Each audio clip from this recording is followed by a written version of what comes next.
So this should just be a brief follow-up to the APA format headings and references video that I made earlier. A couple of things to wrap up here on the references. First, remember over here in the table of contents, we want to see the major section show up. This has nothing to do with the APA. This just has to do with making it easier to navigate your own document. And as a side note, if you save a PDF of your document, these will also show up in the headings section of the PDF as well.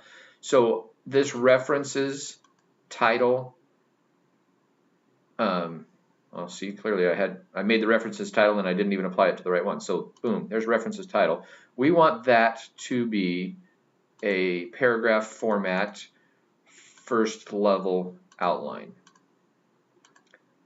so that it will show up on references. The second thing, I made a silly error there. I was talking about what information I was putting in there, and I forgot that a quote-unquote book title, for example, would be italicized in there. If it's a periodical, the name of the article itself is not italicized, but the name of the periodical itself is. This isn't a full reference or full discussion on APA reference format, but I did want to correct that in this instance. So those were two quick follow-ups. I've got my table of contents, I've got my italicized quote book title in here, and that should, again, finalize what our format would be for APA. So I'm going to go all the way up to the top. We'll revisit it. We've got our running heads in the right format.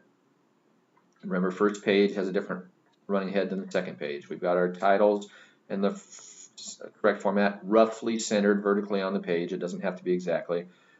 We've got our abstract. First paragraph of the abstract is flush left. Second paragraph is indented ½ inch. You may put keywords in your abstract.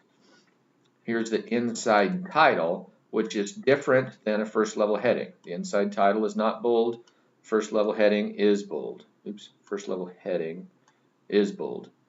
Again, ½ inch indented all around. Remember, we got our 1 inch borders. There's our 1 inch margin there. There's our 1 inch margin there, all the way around. Our references, hanging indents. This reference title looks very similar to the abstract title. It's in the position of a first level heading, but it's not bold because it's not a heading. It's more of a title. References, hanging indents, and that should be our document.